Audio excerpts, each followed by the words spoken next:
From Chancellor to Dictator 1933 to 34. Podcast 4, The Co-ordination of German Life from March to July 1933. Okay, this podcast is very much tied in with the previous podcast, which was about the Enabling Act. Now, the Enabling Act, remember, was passed on the 24th of March 1933, and it has given Hitler power to pass laws by himself. The cabinet no longer needs to go to either the Reichstag or to the president to get laws signed off. Hitler can sign those laws off himself. So it has effectively turned him into a dictator. The thing now is, what is he going to use those powers to do? He wasted no time. Over the next 4 months, he used those powers to astonishing effect. And by the summer of 1933, by July 1933, he effectively had coordinated the key aspects of German life and brought them under Nazi control. This process is what we call Gleichschaltung. It's always good in the exam if you can use the German word, if you can remember and spell correctly the German word. That will impress the examiners, but if not, use the word coordination. It's basically bringing under Nazi control aspects of German life. It's all very well having the powers to pass laws, to make laws, but it's using those powers to strengthen the power of the Nazis. Now, Hitler needed to prioritise. He needed to decide, what do I need to bring under German control under Nazi control first. So, for example, there are aspects of German life that he decided to put to one side for the moment. For example, he was quite happy that the businessmen can carry on running their businesses. On the whole, they are on his side. He didn't need to bring the businessmen under his control. Similarly, the churches, to a large extent, Hitler understood that was going to be a deeper issue, how to bring churches under Nazi control. So he didn't take them on straight away. He identified what the key priorities were. Now, already, remember, he's brought the policing of Germany under Nazi control. That had happened with the Reichstag fire decree. So he's got the power to pass laws, and he's got the power to enforce laws already in his hands. Now, broadly speaking, and you just try to remember, in this period of coordination, Hitler identified 3 groups. The first were the local governments, the second were the trade unions, and the third were the political parties. They were the top 3 priorities, so we'll just go through those groups. First of all, local governments. Now remember, Germany was what we call a federal system. In the Weimar Republic, there were 25 different states, like regions, and the people of each of those regions voted for their own local government that controlled and passed laws on local matters. Now, those governments were not controlled by the Nazis. So as soon as the Enabling Act was passed, Hitler wasted no time. A week later, on the 31st of March 1933, he passed laws that effectively closed down the state governments. They closed down the locally elected parliaments, and they were reorganised. Nazis were given the powers to effectively rule the local states, the state areas. So a Nazi, 25 Nazis, they were actually the Gauleiters. You may remember that Hitler had a network of Gauleiters already there in Germany since the 1920s, whose job it was to sell the Nazi message to the German people.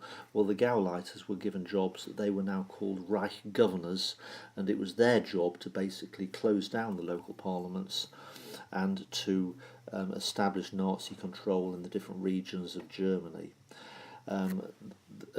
Effectively, the state governments were fully closed down in January 1934. Now, of course, the Reich governors, being Nazis, took their orders directly from Hitler, who was in Berlin. So that was a very effective way of ensuring that power was centralised, that all power now lies in Berlin. Hitler gives orders to the Reich governors, who control the different regions of Germany. Secondly, the trade unions. Now remember that that even in the March 1933 elections, only 44% of Germans voted for the Nazis. That meant 56% didn't. Who were the 56% who had never really been sold the Nazi message? They were, on the whole, the working classes, the poorer Germans, who stubbornly, their loyalties continued to lie with either the Social Democrats or with the Communist Party. Now, they were a worry to Hitler because the workers, he needs them. If he's going to rearm Germany, if he needs to get the workers working. And of course, the workers belong to trade unions, and trade unions have got the power of strikes. Workers, bottom line, do not want to have to work incredibly long hours, which is what Hitler wants to happen. And if they're not happy, workers may put their tools down and go on strike. Hitler does not want German workers refusing to cooperate with the new system that he's set in place. So he has to close down the trade unions. So how did Hitler do this? Well, very, very clever tactic. On the 1st of May, that's May Day, he declared a workers' holiday, and he said, we do support the workers, we are behind the workers, and to show our intentions that we're behind the workers, from now on, every 1st of May, the workers can have a holiday. So the workers welcomed that. They had a great day out. I would imagine that probably many of them were sort of drinking that evening. They went back to work on the 2nd of May, and before they even knew what was happening, on the 2nd of May, Nazis broke into the trade union offices, the offices that represent the workers, and arrested the trade union officials. The workers were therefore left reeling. They'd been told that the Nazis were on their side, that were backing their interests, and yet they have had their trade unions now shut down. And then 4 days later, highlighting the word there, the German Labour Front, a Nazi-controlled union. Now, Hitler's message was, yes, workers have still got their workers' rights. They belong to a Labour Front. Remember the name of the Nazi party itself, the National Socialist German Workers' Party. It's got the word workers in, it's got the word socialist in. Hitler was able, therefore, to continue to lie to the workers and say, we are a party that backs your interests.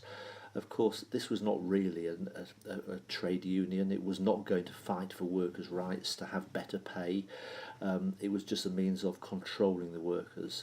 The German workers never had better pay. Their pay was capped. It was controlled. They were always going to be used to work hard, so that Germany rearmed. But yet, their perception was of the workers that the Nazi state was working in their interests.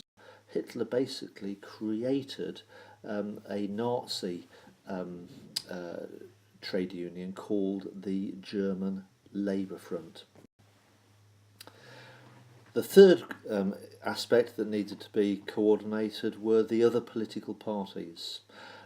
Clearly, Hitler's message throughout has been there must be national unity. And the very fact that other political parties continued to exist highlighted the fact there was not unity. So Hitler was now basically saying, well, if you want to continue existing, that shows that you do not support the idea of German unity, which basically means you are traitors, you are weakening the nation. The other argument, of course, for getting rid of the political parties is there's no longer a Reichstag. What is the point of having political parties if there is no means for the political parties to vote against laws?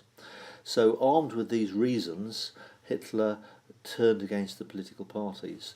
Now, he turned against the Social Democrats and against the Communist Party as enemies of the state. He said, you are internationalist. The Social Democrats, of course, had voted against the enabling law. Hitler now claimed that that was a treasonous act, and so he forcibly closed down both parties. The other political parties, the Catholic Centre Party and the German Nationalist Party, of course, had voted for the enabling law. They had convinced themselves that the Nazis were good for Germany.